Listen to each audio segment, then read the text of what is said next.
Hello everybody and welcome back to my channel. So today I'm going to teach you the two remaining topics of chapter 1 of class 7 on equality. ये जो दोनों topics है इसी को आज हम cover करेंगे और उसी के साथ ये लास्ट वीडियो होने वाली है इस चैप्टर के लिए और ये दोनों टॉपिक्स को पढ़ेंगे. टॉपिक्स का क्या नाम है? First topic is issues of equality in other democracies and the second one is challenges of democracy. Third जो पॉइंट हम पढ़ेंगे वो आर्टिकल 15 के बारे में है. जो आपके टेक्स्ट बुक में एक छोटा सा बॉक्स है उसमें उसके लिए इन्फॉर्मेशन प्रोवाइड की गई है आर्टिकल 15 के रिगार्डिंग, तो वो भी हम पढ़ेंगे.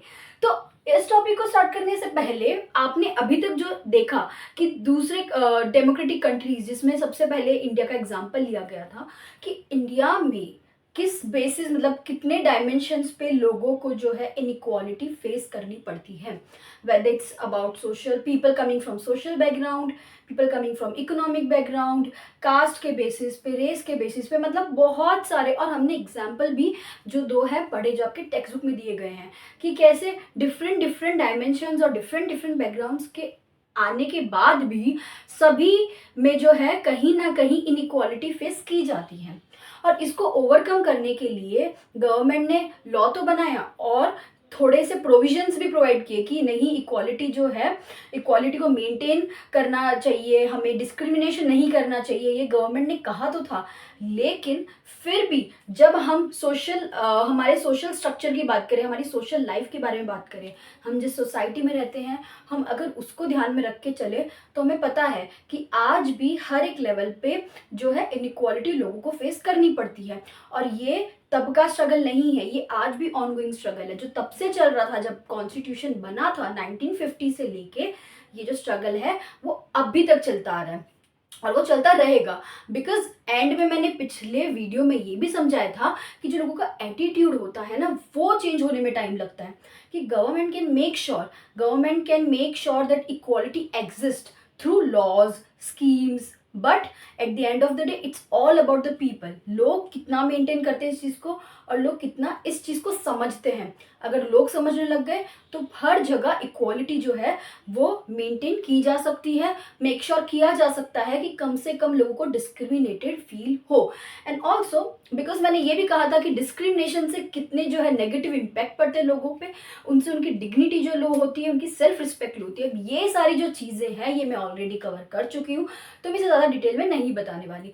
तो आप अगर इसे और डिटेल में पढ़ना चाहते हैं तो जो मेरी दूसरी वीडियोज़ है इसके वाली प्रीवियस वीडियोज़ है उसे जाके देखिए, क्योंकि अगर आप सीधा इस वीडियो पे जंप करते हैं तो आपको ये जो टॉपिक्स हैं वो कम समझ आएंगे और आपको सिर्फ एंड के टॉपिक्स पढ़ने में कोई मजा नहीं आएगा. This chapter is very interesting so you should go and watch the previous videos. And now let's start with this video. So as I already told you कि other than India there are many democratic countries who still struggle for equality. मतलब आज भी ऐसी बहुत सारी countries है जो democratic तो है पर वहाँ पे भी जो है ये जो इक्वालिटी का जो स्ट्रगल है वो आज भी एग्जिस्ट करता है. तो आपके बुक में कुछ ऐसे लाइन लिखी गई है कि there are many democratic countries other than India where inequality continues to exist. और कह सकते हैं कि where the issue of equality continues to be the key issue around which community struggle. आपके जो ये टेक्स्ट बुक में लाइन लिखी गई है ये इसीलिए इम्पॉर्टेंट है क्योंकि मैं आपको ये बताना चाहती हूँ इस लाइन से कि इंडिया जैसी और भी कंट्री जो डेमोक्रेटिक हो, चलो हम नॉन डेमोक्रेटिक कंट्रीज को भी पकड़ लेते हैं तो उधर तो और प्रॉब्लम होगी क्योंकि वहाँ पे तो ऐसा कोई लॉ ही नहीं है और लॉ होने के बाद भी जो लोगों के बीच में कह सकते हैं जो इक्वालिटी एग्जिस्ट करनी चाहिए सोशल लेवल पे वो नहीं करती है. तो हर एक कंट्री में ना कह सकते हैं बहुत सारी कम्युनिटीज़ रहती है. तो because of this issue of inequality जो हर लेवल पे हो रही, जो हर डायमेंशन पे हो रही, उसके वजह से क्या होता है कि कम्युनिटीज़ को बहुत दिक्कत होती है. वो कम्युनिटीज़ या तो पॉपुलेशन वाइज कम हो सकती है, वो कम्युनिटी जो है या कोई डिफरेंट रिलीजन से बिलोंग कर सकती है, डिफरेंट जोग्राफिकल बैकग्राउंड से बिलोंग कर सकती है, बट इन शॉर्ट वो कोई भी चीज़ से बिलोंग करती हो रिगार्डलेस ऑफ एनी बैकग्राउंड, फिर भी उस कम्युनिटी को जो है वो स्ट्रगल फेस करना पड़ता है और वो चीज़ गलत है. तो यहीं पे हम इंडिया का तो थोड़ा पढ़ चुके हैं कि इंडिया में जो है कैसे कैसे लेवल पे, ठीक है थोड़े थोड़े लेवल पे हम ऑलरेडी डिस्कस कर चुके हैं कि उनको इनइक्वालिटी कैसे फेस करनी पड़ती है. तो वैसे ही हम जो अब लास्ट एग्जाम्पल जो पढ़ने वाले हैं वो है यूएसए का, यूनाइटेड स्टेट्स ऑफ अमेरिका। अब यहाँ पे क्या है, एक कम्युनिटी रहती है अफ्रीकन अमेरिकन्स। ओके, अब इनके जो अफ्रीकन अमेरिकन्स नाम क्यों है, क्योंकि ये अफ्रीका से आए हैं और अब वो जो है अमेरिका में रह रहे हैं, इसलिए अफ्रीकन अमेरिकन्स। अब इनको जो है ना, आज भी इन इक्वालिटी का जो है सामना करना पड़ता है, इनको वो फेस करना पड़ता है। तो टेक्स्ट बुक में कुछ इस तरीके से लिखा गया है कि in United states of America the African Americans whose ancestors were the slaves who were brought over from Africa continue to describe their lives today as largely unequal। मतलब पहले तो उनका देखो बैकग्राउंड ही देख लो, मतलब हिस्ट्री देख लो कि अफ्रीका से जो है उनके एंसेस्टर्स को लाया गया था अमेरिका में।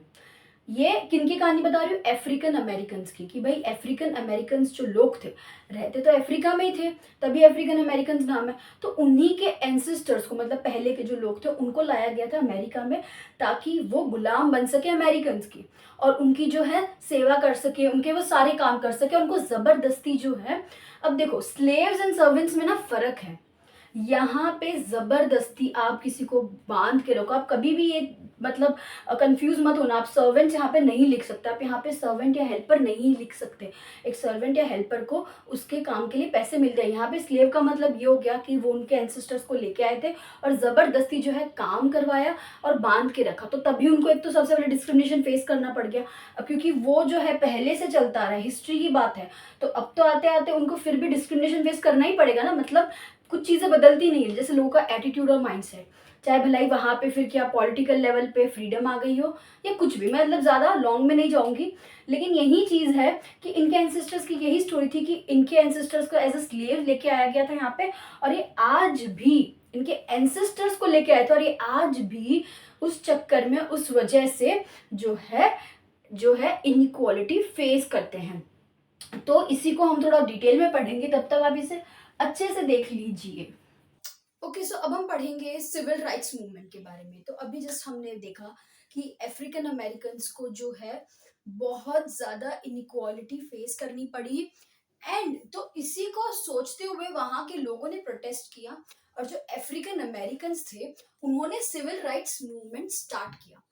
अब टेक्स्ट बुक में अंदर की साइड तो ये लिखा है, लेकिन बाहर जो है एक डेफिनेशन का बॉक्स है, तो मैंने दोनों को कंबाइन किया है कि सिविल राइट्स मूवमेंट जो है 1950s में स्टार्ट हुआ था, और ये जो मूवमेंट है ये इसीलिए स्टार्ट हुआ था ताकि अफ्रीकन अमेरिकन जो है अपने राइट के लिए जो लड़ सके, अपने राइट्स के लिए जो है गवर्नमेंट को बोल सके कि these rights are as important to them as they are important to non African.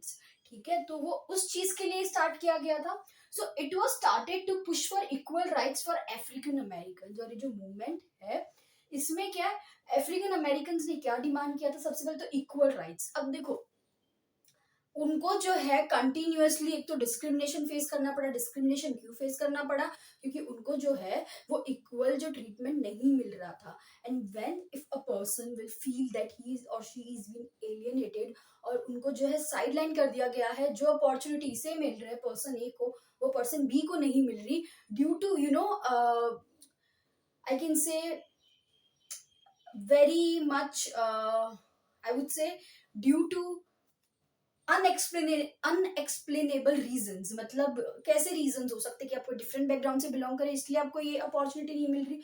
तो इन सब रीजंस की वजह से तो उन्होंने क्या स्टार्ट किया, उन्होंने अपनी लड़ाई स्टार्ट की, उन्होंने मूवमेंट स्टार्ट किया ताकि वो गवर्नमेंट जो उस टाइम पे एग्जिस्ट कर रहा है उन्हें जाके बोल सके भाई हमें इक्वल राइट्स दो जो आप दूसरों को दे रहे हो। और सिर्फ यही नहीं, ये जो रेशियल डिस्क्रिमिनेशन चल रहा है ना, इन दोनों चीजों के लिए हम आपसे बोलने आए हैं कि रेशियल डिस्क्रिमिनेशन किस चीज का मतलब, on the basis of colour उनको जो है अनइक्वली तुम ट्रीट कर रहे हो। And then again on the top of it, because उनके एंसेस्टर्स जो स्लेव थे, तो वो चीज जो चलती आ रही है उसको कोई रोक ही नहीं रहा है। Nobody has change the attitude, and सभी जो है अंदर बहुत ही ऑर्थोडॉक्स या कह सकते रूढ़ीवादी सोच लेके बैठे हैं। तो उससे चेंज कैसे आएगा, तो उन्होंने ये मूवमेंट इसीलिए स्टार्ट किया था। बट ये मूवमेंट स्टार्ट करने से पहले उनको बहुत ज्यादा ही जो है गंदा तरीके से ट्रीट किया गया था। ये मूवमेंट स्टार्ट करने से पहले they were not treated equally, they were treated very very badly, and they had to suffer, I would say. So they had to suffer in all the dimension. तो यहाँ पे हम एक स्टोरी पढ़ेंगे, बहुत ही अच्छी स्टोरी है and it can be said that ये story this story had initiated another movement and let's study. So उससे पहले जब आपको बोला जाए, मतलब नोबडी वुड आस्क यू ऐसे करके कि separately, but for your own knowledge if you are being asked कि सिविल राइट्स मूवमेंट के बारे में व्हाट डू यू नो, तो यू शुड नो कि कब स्टार्ट हुआ था, किसने किसके अगेंस्ट स्टार्ट किया, और ये स्टार्ट हुआ था तो यहाँ पे क्या डिमांड किया गया था, इक्वल राइट्स के लिए डिमांड किया गया था एंड देन रेशियल डिस्क्रिमिनेशन जिनको फेस करना पड़ रहा था वो डिमांड किया। तो ये चीज जो है आप याद रख लो एंड ये इसीलिए मैंने पॉइंट वाइज लिखा है so that this 3 points, by this 3 points you can easily say कि सिविल राइट्स मूवमेंट क्या था। सिविल राइट्स एक्ट भी आएगा तो दोनों के बीच में कंफ्यूजन मत होना, दोनों के बीच में कंफ्यूज मत होना, ठीक है। लेट्स सी कि वो स्टोरी क्या है। ओके तो अब हम वो इंसिडेंट्स पढ़ेंगे किसका, of Rosa Parks. She was an African American women and she was once travelling in a bus and she comfortably set on a seat. ठीक है, उनको सीट मिली, वो बैठ गई। अब हमें लग रहा है कि नॉर्मल सी बात है, लेकिन मैं आपको एक चीज बताना भूल गई थी और ये मेरी गलती है, सॉरी। जब मैं सिविल राइट्स मूवमेंट पढ़ा रही थी तब मैं आपको बताना भूल गई कि जब वो मूवमेंट आया जो कि 1950s के अराउंड आया था, उससे पहले तो इस लेवल का ट्रीटमेंट किया जाता था कि अगर जो है नॉन अफ्रीकन और वाइट्स, मतलब सेम ही वो जो ट्रैवल कर रहे होते हैं, और अगर उनके साथ अफ्रीकन अमेरिकन आके जो है बैठे हो तो उनको अपनी सीट जो है बिना कुछ बोले चुपचाप वहां से जो है अपनी सीट दे देनी है, किसे, वाइट्स को जो उनके साथ ट्रैवल करना है, और उनको कोई हक नहीं है उनके साथ बैठने का भी। और अगर सपोज दोनों को सीट मिल रही है लेकिन पर उनके बाजू में बैठे उनको सीट पे बैठना ही अलाउड नहीं है उनके पास भी, और अगर वाइट्स खड़े हैं और अफ्रीकन अमेरिकन बैठे हैं तो भी उनको अपनी सीट जो है छोड़ के उन्हें दे देनी है। तो ये तो एक ऐसा ट्रीटमेंट हो गया, बहुत ही इल ट्रीटमेंट, ऐसा हम किसी के साथ नहीं करते, राइट। इसके अलावा और भी केसेस होते थे कि जैसे अगर जो पूरा है ये व्हाइट कॉलोनी है, मतलब ये व्हाइट लोगों की कॉलोनी है, यहाँ पे जो है नॉन अफ्रीकन रह रहे हैं और भी कम्युनिटीज रह रही है, तो उसके आसपास भी जो है अफ्रीकन अमेरिकन नहीं रहेंगे, उनके स्कूल्स अलग, उनके पब्लिक प्लेसेस अलग, हर चीज अलग होती थी। तो एक इंसिडेंस जो हुआ था वो 1 दिसंबर 1955 में हुआ था और उसने जो है ना हिस्ट्री में एक मूवमेंट स्टार्ट कर दिया, सॉरी एक एक्ट स्टार्ट कर दिया, क्योंकि ये जो है रोजा पार्क्स की कहानी है। तो अब यहाँ पे हुआ क्या था कि she was traveling. Rosa Parks was an African American woman. She was traveling in a bus and she comfortably sat on the seat. उनको वो थकी हुई थी और she sat on the seat. Now अचानक से there came a man and he was a white man and he just said that to Rosa Parks that I want the seat, okay. And उसे ये लगा कि ऐसा तो भाई सब अफ्रीकन अपनी सीट दे ही देते तो मुझे बोलने की भी क्या जरूरत है, but I will say. And उनको ये लगा कि Rosa Parks would get off this seat, but ऐसा नहीं हुआ। Rosa Parks refused, she denied, she said no. And because ये भी था because she was tired, she was a working women, वो पूरे दिन काम करके आई थी, वो टायर्ड थी, तो उनका तो भाई हक है, she has the right to sit comfortably. और वैसे भी उन्होंने कोई सीट तो छीनी नहीं थी उस आदमी से, वो पहले आके बैठ गई थी, तो उसमें गलती क्या था। बट इस चीज से क्या हुआ, इस चीज से जो है आगे बहुत एजिटेशन हुआ, मतलब लोगों ने बहुत प्रोटेस्ट किया, क्योंकि ये एक ऐसा बन गया था, एक कह सकते हैं एक ऐसा फर्स्ट इंसिडेंट हो गया था जिसने काफी स्ट्रॉन्ग, कह सकते हैं एक फर्स्ट स्टेप क्रिएट कर दिया था कि अब भाई अब हम नहीं रुकने वाले हैं, एक जन ने निर्णय किया अब हम सब मिलके प्रोटेस्ट करेंगे, और इसी को कहते हैं सिविल राइट्स मूवमेंट। अब मैंने क्या किया, आपको जो पहले पूरा सिविल राइट्स मूवमेंट का समझा दिया था वो मुझे इसके बाद समझाना चाहिए था, बट टेक्स्ट बुक के फ्लो के साथ मैंने वो आपको पहले समझा दिया और ये बाद में समझा दिया, बट वो सेम ही है। अब जो सिविल राइट्स मूवमेंट के बारे में मैंने जो 3 पॉइंट समझाए थे वो यही चीज समझाते हैं कि सिविल राइट्स मूवमेंट था ही इसलिए ताकि अफ्रीकन अमेरिकन अपने इक्वल राइट्स के लिए और जो इनके साथ रेशियल डिस्क्रिमिनेशन हो रहा है ना उसके लिए फाइट कर सके। तो इसमें ये लिखा है कि the refusal started a huge agitation against the unequal ways in which African Americans were treated. तो ये इंसिडेंट्स के बाद जो है फुल फ्लेज पे सिविल राइट्स मूवमेंट स्टार्ट हो चुका था। और अब देखोगे कि 1955 के टाइम की बात है, तो 1950 से जो है मैंने कहा था 1950s से जो है सिविल राइट्स मूवमेंट स्टार्ट हो गया था and this act completely started civil rights movement. तो आई होप आपको क्लियर हो गया हो। तो आप ये इंसिडेंट्स भी याद रखिए और वो 3 पॉइंट्स भी याद रखिए जो सिविल राइट्स मूवमेंट को डिफाइन करता है। So finally, after the incidents of Rosa Parks, an act was passed, and the name of the act was Civil Rights Act of 1964। ठीक है। एंड रोजा पार्क्स का जो इंसिडेंस हुआ था 1 दिसंबर 1955 को हुआ था। तो मुझे आपको ना एक जनरल एक चीज बतानी है। I don't know if anybody of you among you know this, or maybe you are not aware of it। so this is something कि सिविल होता ही लोगों के लिए, ठीक है। It's related to people, it's related to the common public, right, citizens. तो ये जो है मतलब सिविल राइट्स एक्ट, लोगों के राइट्स का एक्ट। हम लोग क्या कभी कभी एक्ट को उनके नाम से ही ऐसे लर्न कर लेते हैं, एंड कभी कभी हम उतने डिटेल में नहीं जाते। तो हमें पता होना चाहिए कि सिविल मतलब लोगों के रिलेटेड हुआ, कि ठीक है, ऑफ द जनरल पब्लिक।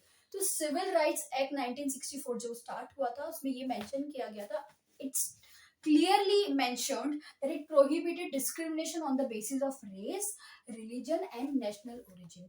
मतलब कोई भी कम्युनिटी, कोई भी इंसान, whether he or she belongs to any of the national background, comes from any national origin, उनका कोई भी नेशनल ओरिजिन रहा हो, उनका कोई भी रिलीजन हो, उनका कोई भी रेस हो, he or she or the community should not be treated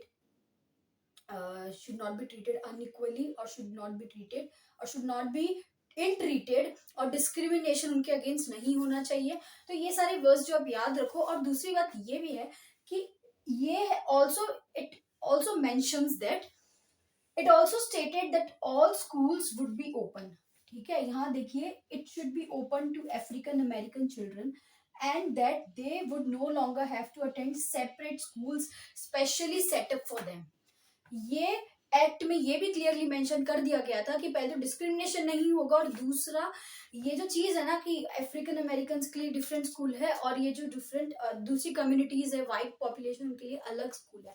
तो ऐसा नहीं होना चाहिए, क्योंकि अधिकतर जब ये ऐसा होता था ना, तो सारी अच्छी फैसिलिटीज, सारे क्वालिफाइड टीचर, सारी जो इम्पोर्टेंट एम्यूनिटीज या कह सकते हैं असेंशियल एम्यूनिटीज, या हर जो चीज है, रिसोर्सेज जो है, वो कहाँ शिफ्ट हो जाते थे, वो सारे उन्हीं लोगों के लिए सेव किए जाते थे, वाइट पॉपुलेशन के लिए। और ये जो बाकी की कह सकते हैं रिसोर्सेज नहीं है, क्वालिफाइड टीचर्स नहीं है, या फिर कह सकते हैं बच्चों के लिए एक सूटेबल इन्वायरमेंट नहीं है पढ़ने के लिए, तो इस चीज के नाम पे इनको वो स्कूल अलॉट की जाती थी। तो ये चीज में ये भी मेंशन किया गया कि भाई डिस्क्रिमिनेशन तो होगा भी नहीं, और दूसरा इनको अपॉर्चुनिटीज डिनाई नहीं की जाएगी।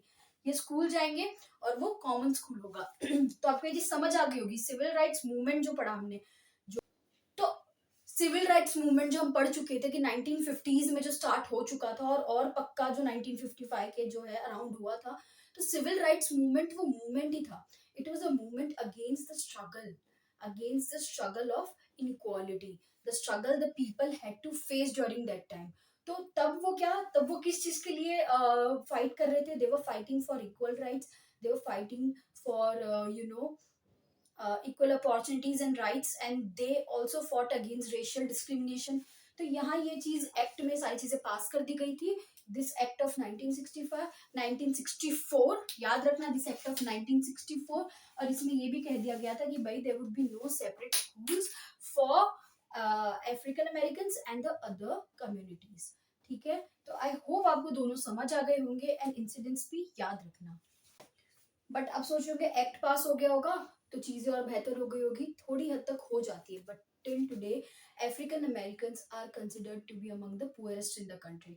तो आज भी अफ्रीकन अमेरिकन जो स्टूडेंट्स है, चिल्ड्रन जो जाते हैं, उनके लिए जो गवर्नमेंट स्कूल्स जो आज भी है ना, काफी ऐसी है कि जहाँ पे फैकल्टी जो है इतनी खास नहीं है, वहाँ के रिसोर्सेज इतने जो कह सकते हैं एफिशिएंट नहीं है, या डेवलप्ड नहीं है, और सफिशिएंट भी नहीं है। ठीक है, as compared to those schools, those private schools, even the government schools of the other population। ठीक है, तो ये दोनों चीज में जो डिस्पैरिटी देख रहे हो, अंतर देख रहे हो, मतलब आप कह लो कि इनका जो एरिया है, इनकी जो स्कूल्स हैं, तो आज भी आप ऐसे केसेस देखोगे। एक तो पहले they are among the poorest, and then they go to schools which do not have much facilities, much resources, and then the other population of the white population, they go to school, the private schools which have all the facilities, all the qualified teachers, resources, and even उनके area की जो government schools हैं वो भी इनसे better है। और क्योंकि उनकी रखी गवर्नमेंट स्कूल्स जो है वो प्राइवेट स्कूल्स जितना ही है, फिर उससे थोड़ा कम ही चार्ज करती है, इसलिए they are better as compared to the schools of African American. तो till today this thing exist. और जैसे मैंने इंडिया की जब हम बात कर रहे थे तब की मिड डे मील स्कीम की बात की कि गवर्नमेंट ने कैसे इनिशिएट किया ये स्कीम एंड कितने लोगों को हेल्प भी हुई, और ये बहुत कह सकते हैं टर्न ऑन था, ये बहुत अच्छी चीज थी डेवलपमेंट के लिए और इक्वालिटी को मेंटेन करने के लिए, एग्जिस्ट करवाने के लिए लोगों के बीच में।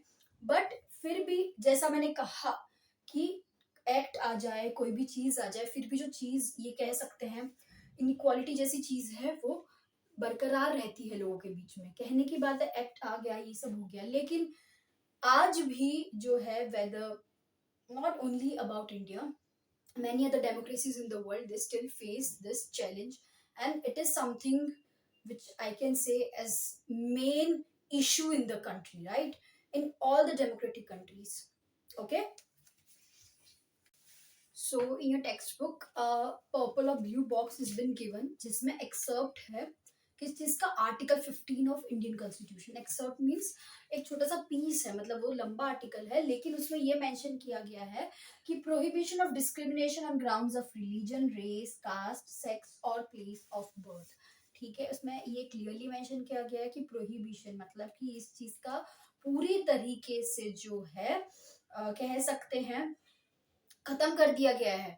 There should be no discrimination on the basis of any of this, that is religion, race, caste, sex or place of birth। ठीक है, प्रोहिबिशन मतलब किसी चीज को पूरी तरीके से खत्म कर देना, it is been prohibited in this area. Okay, prohibition मतलब कि पूरा खत्म, there is no chance of any alternative of it, और कोई चीज का इससे बचाव नहीं। प्रोहिबिशन क्लियरली मीन्स उस चीज का वहीं पे टोटली कट हो जाना, खत्म हो जाना। ठीक है, तो उसी में पॉइंट 1 में ये एक्सप्लेन किया गया है कि the state shall not discriminate against any citizen on grounds only of religion, race, caste, sex, place of birth और एनी ऑफ देम। मतलब कि ये जो है प्रोहिबिशन, चलो ये तो लिख दिया एक हेडिंग, लेकिन किस चीज के लिए प्रोहिबिट, किस चीज के लिए, मतलब ये कह रहे हैं, ये इस चीज के लिए कह रहे हैं कि the state shall not discriminate, मतलब स्टेट के थ्रू ऑफिशियली ऐसा कोई भी कदम नहीं उठाए ऑफिशियली, या फिर कह सकते और any in any other form, the state shall not be involve in this, the state shall not discriminate against any citizen. कोई भी जो सिटीजन वहां पे रह रहा है particularly, the citizen should not B face discrimination by state on the grounds of religion, race, caste, sex, place of birth, or any of them. May be female, male, transgender, belonging to any race, belonging to any caste, कह सकते हैं। And then religion, कोई भी religion से आया हो, मतलब ये सारे फैक्टर्स, या तो इनमें से कोई एक भी अगर होगा तो भी स्टेट विल नॉट डिस्क्रिमिनेट, और अगर ये सारे होंगे तो भी कलेक्टिवली भी the state can not discriminate. ये जो है ये आर्टिकल 15 में क्लियरली मेंशन किया गया है। And then the second point describes that no citizen shall on the grounds only of religion, race, caste, sex, place of birth or any of them be subject to any disability, liability, restriction और condition with regard to। आगे I'll continue, इसका मतलब समझा देती हूँ कि कोई भी citizen just on the basis of ये सारे चीजें, he or she is not subject to any disability, मतलब कि अगर वो कोई पर्टिकुलर कास्ट से बिलोंग कर रहा है या रेस से बिलोंग कर रहा है या कोई भी रिलीजन से, तो उसको डिसेबिलिटी का टर्म जो है नहीं एसोसिएट किया जाएगा उसके साथ। ही और she can not be termed as disabled, और ही और she can not be termed as responsible for any act, और can not be considered as liable, मतलब सिर्फ बिकॉज वो एक पर्टिकुलर रिलीजन से आता है या आती है या एक पर्टिकुलर रेस से आता है, तो उनको उन सब चीजों के बेसिस पे, एटलीस्ट उन सब चीजों के बेसिस पे तो डिस्क्रिमिनेट नहीं किया जा सकता, और दूसरा उन सब चीजों के बेसिस पे उनको ऐसे टर्म से भी एसोसिएट नहीं किया जा सकता। उनके ऊपर रिस्ट्रिक्शंस भी जो है, जिसके आगे मैं लिखूंगी कि वो पब्लिक प्लेसेस में नहीं जा सकते, जो कि इसी का सब पॉइंट है, ये भी सिर्फ इसीलिए उनके ऊपर रिस्ट्रिक्शंस पुट नहीं किए जा सकते because they come from a particular religion, a particular race, sex, और they belong to a particular caste. इन सभी चीजों को, ये सब देखो दोनों रिपीट ही हो रहा है, आपको सिर्फ ये याद रखना है कि आर्टिकल 15 में क्लियरली मेंशन किया गया है कि प्रोहिबिशन ऑफ डिस्क्रिमिनेशन, डिस्क्रिमिनेशन को खत्म कर दिया गया है। कितने कौन से बेसिस पे, मतलब कहाँ कहाँ खत्म किया गया, ऑन द ग्राउंड्स ऑफ, ये पर्टिकुलर याद रख लीजिए। और यही चीज यहाँ आती है और यही चीज यहाँ आती है कि ये सारी जो चीजें हैं कारण नहीं बन सकती डिस्क्रिमिनेशन का। और जो लोग हैं उनको as, they can not be termed as liable, they can not be termed as disable, they are not subject to any disability or liability only because they come from different background, different religion, different caste. Okay, cool. अब इसी का सब point आगे बढ़ते हैं। So जो second point discuss किया था उसका एक sub point, the first sub point of it states that they should not be restricted. Okay, they मतलब कौन से लोग जिनके साथ डिस्क्रिमिनेशन जो है किया जाता है। एक तो इसमें ये चीज लिखा गया है कि they are provided access to shops, इसमें लिखा गया है कि उन लोगों को shops, public restaurants, hotels, places of public entertainment, इन सारी जगह एक्सेस है हर सिटीजन को, किसी के साथ कोई भेदभाव नहीं होगा। All the citizens can enjoy all the public facilities. और जितनी भी जगह है, whether it's about entertainment, so whether it's place of entertainment of you know, और whether it's about public restaurants, hotels, shops, इन सब का एक्सेस सभी लोगों को है, मतलब पहुंच, मतलब सब जा सकते हैं।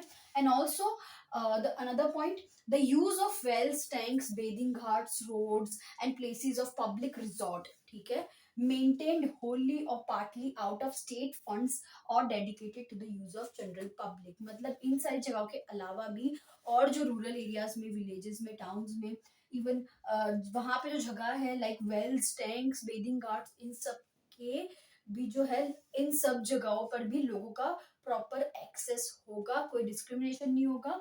और जो पब्लिक रिसोर्ट, अब देखो यहाँ पे पर्टिकुलरली सिर्फ रिजॉर्ट के बारे में नहीं बताया जो हम एक रिजॉर्ट जानते हैं, यहाँ पे प्लेसेस ऑफ पब्लिक रेस्ट, यहाँ पे कैंपिंग हो गई, या फिर जो लोग लोग जगह जहाँ पे इंजॉय करने जाते हैं, मतलब रेस्टफुल से जो जगह होती है ना, पीसफुल जगह, ठीक है। पब्लिक रिसोर्ट मतलब सिर्फ वो एक रिसोर्ट वाला रिसोर्ट नहीं हुआ, places of public rest where they go to enjoy holiday, vacation, उन सब जगहों पर जो कि स्टेट के थ्रू फंडेड है, ठीक है, या तो स्टेट उसे आधा फंड करती है या स्टेट उसे फुल फंड करती है। तो स्टेट के अंडर में या तो वो पार्टली आता है या तो वो होलली आता है। ये सारी जगहों पर भी all the citizens have full access, I can से।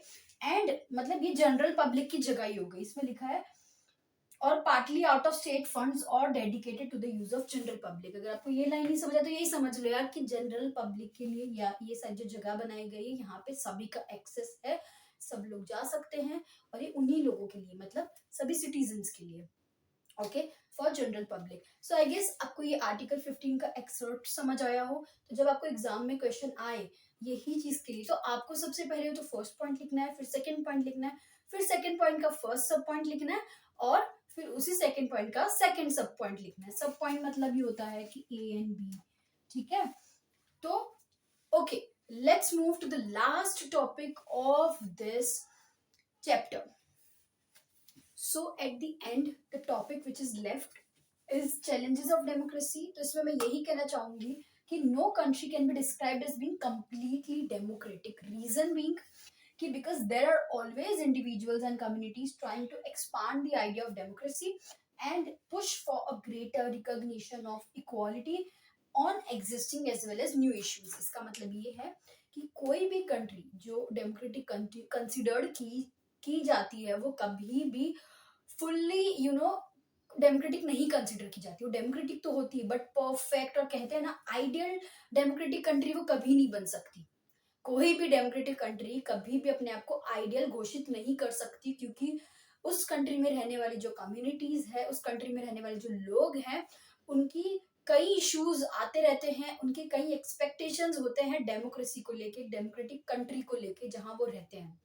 और उन सब लोगों की जो है इश्यूज के कारण ये जो डेफिनेशन है और कह सकते हैं जो मतलब है डेमोक्रेसी का, वो चेंज होता जाता है और वो एक्सपांड होता जाता है उनकी एक्सपेक्टेशन के रिलेटेड। अगर हम आज भी देखें तो हम आए दिन अगर न्यूज कहीं ना कहीं अगर डेली नहीं भी पढ़े तो सुनते होंगे कि सपोज मुस्लिम कम्युनिटी है, उनको इस चीज में मतलब पर्टिकुलर इश्यू पे कोई दिक्कत आ जाती है तो वो उस चीज के लिए इक्वालिटी मांगते हैं। फिर आप कोई कास्ट के बेसिस पे समझ लो, रिलीजन नहीं तो कास्ट के बेसिस पे समझ लो, SC STs हैं वो कोई चीज़ के लिए डिमांड करते हैं। कोई भी अदर कम्युनिटी हो गई, हिंदूज भी कुछ ना कुछ इश्यूज को लेके आज भी इक्वालिटी के लिए डिमांड करते हैं। तो इसमें यही कहा गया है कि वो जो है ये ट्राई करते हैं कि वो अपनी बात रख सके, शायद इसीलिए डेमोक्रेटिक कंट्री कहलाती है, समझ आ रहा है? क्योंकि वहां पे लोगों को हक है बोलने का, लोगों को अपनी बात पहुंचाने तक का हक है, क्योंकि वो जो गवर्नमेंट फॉर्म हुई है इस कंट्री में, डेमोक्रेटिक कंट्री में जो गवर्नमेंट है वो लोगों के थ्रू ही फॉर्म हुई है। तो यहाँ पे हर एक चीज का सोल्यूशन है, ऐसा लिखा गया, ऐसा कहा गया है, ठीक है। तभी इसका एक की फीचर है रिजोल्यूशन ऑफ कॉन्फ्लिक्ट, जो मैंने आपको स्टार्टिंग में समझाया था कि यहाँ पे बैठ के उस चीज, एक पर्टिकुलर मैटर पे डिस्कशन किया जाता है और फिर उसे पास किया जाता है। इसीलिए आज भी ऐसे बहुत सारे कह सकते हैं इश्यूज आते जाते रहते हैं, जिससे जो है लोग जो है नए नए थॉट्स लाते रहते हैं डेमोक्रेसी के लिए। एंड इसमें जो लाइन लिखा है, they are trying to expand the idea of democracy and they try to push for a greater recognition of equality. Equality के लिए डिमांड करते हैं। हम अगर सेक्स की बात करें तो ट्रांसजेंडर हो गए, वो कम्युनिटी हो गई, तो वो उनको भी एक टाइम पे जो है इश्यूज, बहुत सारे इश्यूज थे जिन पे उनको जो है इक्वालिटी नहीं मिलती थी। तो धीरे धीरे सबके जो है सारे कम्युनिटी, सेक्स, कास्ट, आप ये जो डिफरेंट डिफरेंट पढ़ रहे थे अभी बैकग्राउंड्स, उन सबको उठा लो, सभी आज भी इंडिया में और सारे कंट्रीज में इक्वालिटी के लिए जो है वो कुछ ना कुछ तरीके से फाइट कर रहे हैं, या तो नए इशू पे कर रहे हैं या जो एग्जिस्टिंग है उसी पे कर रहे हैं। तो इन शॉर्ट आप भी अवेयर रहिए, पढ़िए, कभी कभी अगर टाइम मिले तो न्यूज देखिए, तो उससे आपको क्या पता चलेगा कि क्या चल रहा है कंट्री में, आप बेटर कनेक्ट कर पाएंगे। एंड इसी के साथ चैप्टर ओवर होता है। एंड आई होप मैंने आपको अपने लेवल पे बेस्ट समझाया। एंड अगर आपको कोई भी दिक्कत हो, you feel free to ask me in the comment section. And also textbook read करना, नोट्स जो है तुरंत, आई होप आपने मेरे पढ़ाते पढ़ाते ही बना लिया होगा, लेकिन with in half an hour of watching this video मैं आपको ये चीज बोलती हूँ, अगर आप with in half an hour तुरंत जाके नोट्स बना लेते हो और ये पर्टिकुलर टॉपिक जो मैंने सिर्फ आज की वीडियो में पढ़ा है वो पढ़ते हो, तो वो आपको जो है छप जाएगा दिमाग में। So all the best for your future and for your preparation. Okay, bye.